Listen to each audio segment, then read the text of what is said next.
내일 아침에 딱 출근해서 웹사이트 트래픽 대시보드를 열었는데 전체 유입량이 하루아침에 막 58%나 날아갔다면 어떨 것 같으세요? 와, 상상만 해도 진짜 끔찍한데요. 아마 당장 비상회의 소집되고 부서 전체가 발칵 뒤집히겠죠. 경영진은 마케팅 예산 당장 깎아야 한다고 난리 날 거고요. 맞아요.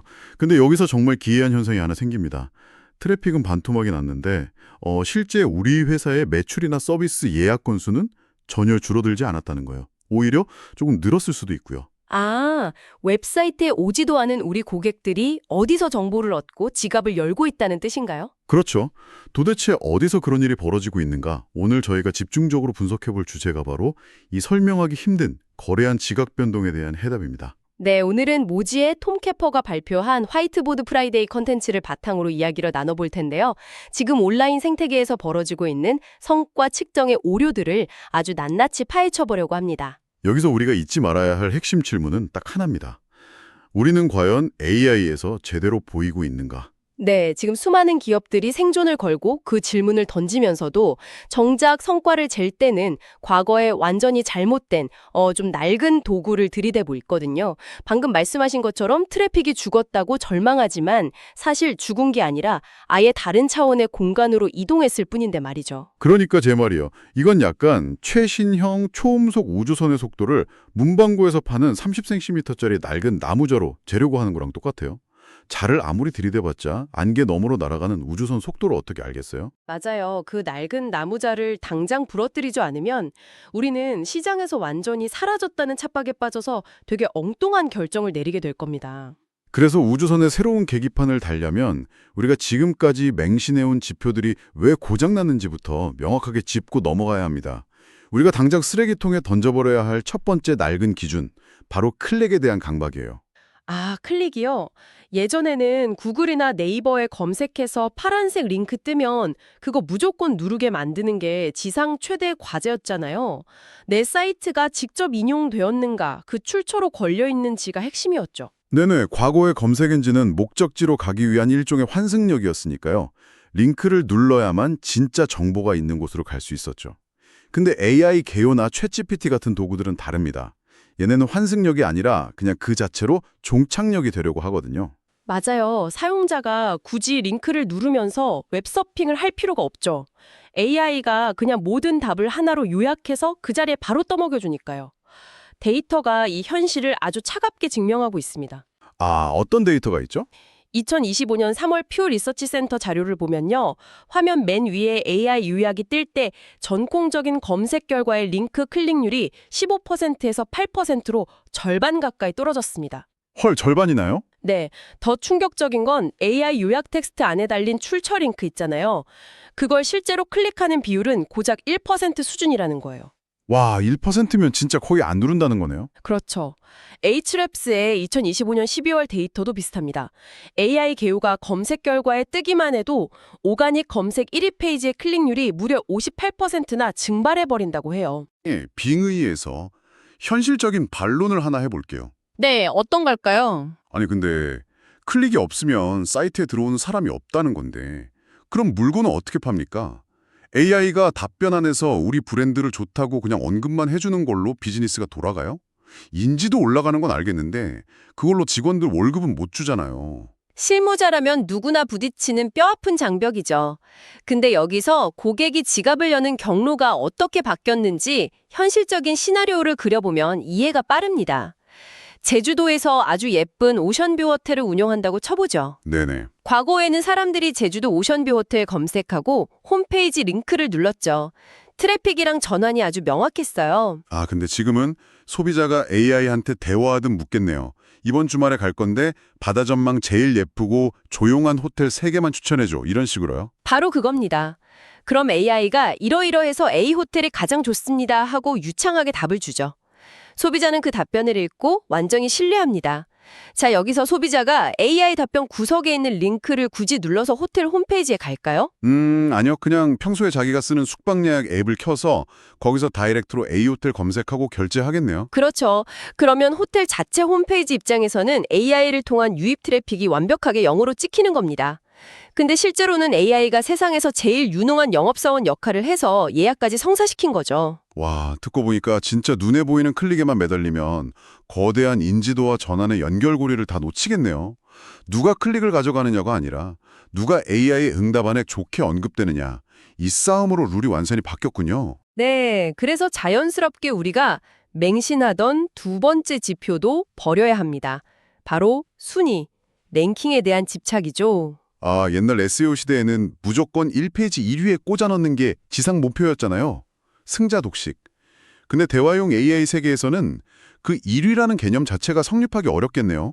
1등부터 10등까지 줄을 세워주는 게 아니니까요. 맞아요. 텍스트 대화에서 1등이 뭔지 기준조차 엄청 모호하죠. 첫 번째 문장에 이름이 스쳐 지나가면 그게 1등일까요? 아니면 제일 마지막 문단에 나오더라도 장점을 아주 자세하게 설명해주면 그게 1등일까요? 그러게요. 그 모호함이 진짜 핵심이네요. 네, 그래서 이제는 단순한 등수가 아니라 세 가지 입체적인 척도를 봐야 합니다. 첫째, 얼마나 자주 언급되는가 하는 빈도. 둘째, 어떤 문맥에서 나오는가 하는 맥락. 셋째, 우리 브랜드를 어떤 형용사로 묘사하는가 하는 표현이에요. 순위 경쟁이 아니라 존재감과 인식의 싸움으로 진화했다는 거군요. 대화의 흐름 속에 우리 브랜드가 얼마나 매력적으로 스며들어 있는가. 맞습니다. AI가 이 분야에서 가장 신뢰할 만한 브랜드 세 곳입니다. 라고 할 때 그 리스트 안에 포함되기만 해도 엄청난 성과인 거죠. 답변 안에 우리가 존재하느냐, 이게 새로운 시대의 척도입니다. 네, 클릭과 순위라는 낡은 자를 버려야 한다는 걸 확실히 이해했습니다. 근데 여기서 아주 현실적인 의문이 하나 생겨요. 링크 클릭은 구글 애널리틱스 같은 툴로 보면 되는데 그 존재감은 대체 어떻게 측정해요? 직원이 맨날 챗GPT의 회사 이름 쳐볼 수도 없고요. 바로 거기서 기업들이 세 번째 거대한 착각에 빠집니다. 데이터를 너무 적게, 그러니까 프롬프트 수를 너무 찔끔만 수집한다는 거예요. 아, 옛날에는 수만 개씩 키워드 리스트 만들어서 촘촘하게 추적했잖아요. 근데 지금은 고작 몇 개만 해본다는 건가요? 네. 한 10개 많아봐야 50개 정도 던져보고 우리 대표 제품 잘 대답하네? 문제없어? 이러고 덮어버리는 거죠. 저도 주변 실무자들 중에 그런 분들 꽤 봤어요. 예전에는 핵심 키워드 하나가 트래픽의 80%를 끌고 왔으니까요. 대표 질문 하나 잘 나오면 자잘한 질문도 다 잘 나오겠지? 이렇게 뭉뚱그려 생각하는 것 같아요. 그게 대형 언어 모델이 작동하는 방식을 완전히 오해한 겁니다. AI는 정해진 답이 나오는 자판기가 아니에요. 콜라 버튼 누른다고 매번 똑같은 캔이 떨어지는 게 아닙니다. 본질적으로 변동성이 매우 크고 비결정적이죠. 비결정적이라는 건 어제 물어봤을 때랑 오늘 물어봤을 때 결과의 뉘앙스나 추천하는 브랜드가 막 미묘하게 혹은 아예 다르게 나올 수 있다는 뜻이잖아요. 정확합니다. 게다가 결정적으로 톰 캐퍼의 데이터 분석을 보면 사용자들이 AI에 입력하는 프롬프트의 90% 이상이 사실상 검색량 1 수준일 거라고 해요. 잠깐만요. 검색량이 1이라는 건 똑같은 형태의 질문이 두 번 다시 안 쓰인다는 거네요. 네. 세상에 단 한 번만 생성되는 일회성 질문들이라는 거죠. 각자의 구체적인 상황과 말투가 다 다르니까요. 와, 그렇다면 고작 10개 테스트해보고 안심하는 건 진짜 심각한 데이터 왜곡이네요. 운 좋게 한번 긍정적으로 나온 걸 전체 시장 반응이라고 오해하는 거잖아요. 그렇죠. 그래서 비즈니스 규모에 맞는 수천, 수만 개의 방대한 데이터를 수집하지 않으면 우리가 어디쯤 있는지 지형도를 전혀 파악할 수가 없습니다. 장님 코끼리 만지기가 되는 거예요. 이 지점에서 네 번째 착각이 자연스럽게 나오네요. 질문 개수만 부족한 게 아니라 기업들이 테스트하는 프롬프트의 길이와 형태도 현실이랑 완전히 동떨어져 있다는 거예요. 아직도 단일 키워드 중심으로 묻고 있잖아요. 맞아요. 기존에 쓰던 짧은 단어들, 노트북, 신용카드 이런 걸 AI 추적 도구에 그대로 복붙하는 방식이죠. 저는 이 상황을 보면 약간 이런 상상이 들어요. 진지하게 소개팅 나갔는데 상대방 성향은 안 보고 영화 단어장만 외워가는 거예요. 앉자마자 대화는 안 하고 노트북, 커피 이렇게 단어만 툭툭 던지는 거죠. 현실에서 우리가 AI랑 대화할 땐 훨씬 유기적이잖아요. 평소에 챗GPT 창 띄워놓고 어떻게 타이핑하는지 생각해보면 답이 바로 나옵니다. 노트북이라고 짧게 치는 사람 없어요. 나는 대학생인데 전공서적 무거우니까 어깨 안 아픈 1.5km 미만 노트북 150만 원 아래로 추천해줘. 이렇게 구구절절 묻잖아요. 맞아요. 내 개인적인 상황을 다 털어놔야 나한테 딱 맞는 좋은 답이 나오니까요. 그렇다면 짧은 단어만 추적하는 기업들은 현실에는 존재하지도 않는 가상의 사용자랑 섀도우 복싱을 하고 있는 거네요. 완벽한 비유입니다. 진짜 시장 흐름을 보려면 사용자의 맥락이 듬뿍 담긴 롱테일 프롬프트를 추적해야만 하죠. 결국 진짜 성과를 측정하려면 시스템이 인간의 대화 방식을 닮아야 해요. 자, 그럼 우리가 성과 측정에서 어떤 삽질들을 하고 있었는지 아주 뼈아프게 깨달았습니다. 이제 이 안개를 걷어내고 제대로 된 AI 검색 지형도를 그리려면 구체적으로 어떻게 해야 할까요? 모주에서는 4가지 프롬프트 확장 전략을 제안합니다. 공통된 핵심은 단순한 키워드 나열이 아니라 인간의 삶과 맥락을 불어넣는다는 건데요. 첫 번째가 바로 페르소나 및 지역 기반 질문입니다. 아까 그 제주도 호텔 예시처럼 단순히 캡슐 커피 머신이 아니라 서울 사는 30대 1인 가구 직장인이 아침에 5분 만에 세척할 수 있는 머신, 이렇게 뾰족하게 상황을 주는 거군요. 네, AI는 페르소나에 따라 벡터 공간에서 가중치를 완전히 다르게 주거든요. 직장인이라는 단어가 들어가면 가성비나 세척 편의성 점수를 확 끌어올려서 답변 최상단에 배치합니다. 지역 정보도 로컬 추천 로직을 완전히 바꾸고요. 그렇다면 사용자가 쓰는 언어 자체도 나비 효과를 일으키겠네요. 똑같은 질문도 한국어로 물어볼 때랑 영어로 물어볼 때 결과가 완전히 다를 테니까요. 여기서 두 번째 방법인 다국어 프롬프트의 확장이 나오는 거네요. 맞습니다. 글로벌 브랜드들이 생각보다 진짜 많이 놓치는 사각지대예요. 영어로만 테스트하고 안심하는데 사람들은 자기 모국어로 끊임없이 AI랑 대화하거든요. 영어 문서에서는 우리 브랜드가 1등이어도 스페인어에서는 경쟁사가 훨씬 좋게 평가받을 수도 있잖아요. 글로벌 기업이라면 이건 진짜 생존 필수 전략이겠습니다. 그리고 세 번째 전략, 속성 중심 질문 추적. 저는 이게 기술적으로 제일 흥미로웠어요. 네, 소비자가 결제 버튼 누르기 직전에 마음속으로 저울질하는 그 특정한 속성들을 프롬프트에 직접 넣어보는 겁니다. 가장 저렴한, 내구성이 뛰어난, 개인정보 보호가 가장 강력한 이런 형용사들을 덧붙이는 거죠. 대형 언어 모델이라는 게 결국 단어들이 얼마나 끈끈하게 연결되어 있는지 확률을 계산하는 거잖아요. 우리 브랜드 이름이 혁신적인이라는 형용사 근처에 있는지 아니면 그냥 가성비가 좋은 근처에 있는지 그 좌표를 확인하는 거군요. 정확합니다. 회사가 올해 수백억 들여서 하이엔드, 혁신으로 브랜딩을 밀고 있는데 정작 AI가 대중한테는 싼 맛에 쓰기 좋은 입문용이라고 대답하고 있으면 어떨까요? 당장 방향을 틀어야 하는 엄청난 경고 신호죠. 와, 그 약점을 확인하는 제일 잔인하고 확실한 방법이 마지막 네 번째, 경쟁사 비교 질문인 것 같네요. 빙빙 안 돌리고 AI한테 돌직구를 던지는 거잖아요. 네. 경쟁사 A가 우리보다 객관적으로 훌륭한 점 3가지만 냉정하게 분석해줘. 아니면 사람들이 우리 거 장바구니에 담았다가 마지막에 A를 결제하는 이유가 뭘까? 이렇게 묻는 겁니다. 이거 회사 내부 회의에서는 눈치 보여서 절대 못하는 질문이잖아요. 근데 AI는 감정도 없고 사내 정치도 모르니까 무수히 퍼진 리뷰들 다 존합해서 아주 적나라하게 팩트를 짚어주겠네요. 맞아요.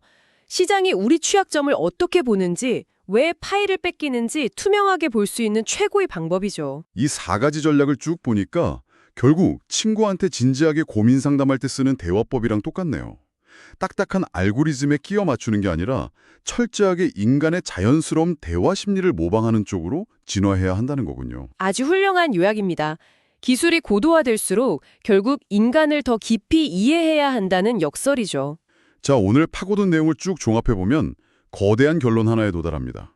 온라인 생태계는 SEO 검색 엔진 최적화 시대가 막을 내리고 완전히 AEO 답변 엔진 최적화의 시대로 넘어갔습니다. 네, 게임의 룰이 근본적으로 달라졌죠. 파란색 링크 1등 하려고 아등바등하는 시대는 지났습니다. 이제 승부처는 완성된 텍스트 답변 안에 우리 브랜드가 얼마나 자연스럽게 녹아있느냐. 성패를 가르는 기준은 순위가 아니라 언급 점유율입니다. 트래픽 숫자 줄어든다고 불안해할 게 아니라 전략 자체를 백지에서 다시 짜야 합니다. 이제 매일 아침 던져야 할 질문은 이거 하나예요. 지금 AI는 세상 사람들에게 우리를 어떻게 말하고 있는가? 이 본질적인 질문에 매달리고 인간의 다양한 맥락에서 프롬프트를 끊임없이 실험하는 기업만이 거대한 AEO 파도를 넘어설 수 있을 겁니다. 네, 오늘 논의를 마무리하기 전에 한 가지 도발적인 상상을 해보고 싶은데요. AI가 브랜드 인식을 결정짓는 궁극적인 문지기가 되었다고 했잖아요. 근데 진짜 만약에 이 비결정적인 거대 언어 모델이 어느 날 갑자기 우리 브랜드에 대해 완전 거짓말을 지어내는 환각 현상을 보이기 시작한다면 어떨까요? 와, 생각만 해도 진짜 등골이 서늘해지네요. 예전에는 포털 쪽에 기사 내려달라고 하거나 우리 웹사이트 문구 수정하면 그만이었는데 딥러닝 블랙박스는 차원이 다르게 까다로우니까요. 제 말이요. AI가 한번 잘못된 편견을 학습해버리면 이건 트래픽 조금 떨어지는 수준이 아니잖아요. 수백만 명한테 그게 진실인 것처럼 전달될 텐데. 수천억 개 파라미터로 된 그 블랙박스 안의 기억을 도대체 어떤 수로 고치겠어요? 어쩌면 이 새로운 시대에는 인간 고객 마음을 돌리는 것보다 AI 모델의 가중치를 수정하는 방법을 찾는데 더 많은 투자를 해야 할지도 모르겠습니다. 맞습니다. 정답은 없는 막막한 문제지만 다가온 미래에 절대 피할 수 없는 질문이니 오늘 하루 한번 깊이 고민해 보셨으면 좋겠네요. 마지막에 시청해 주셔서 감사합니다.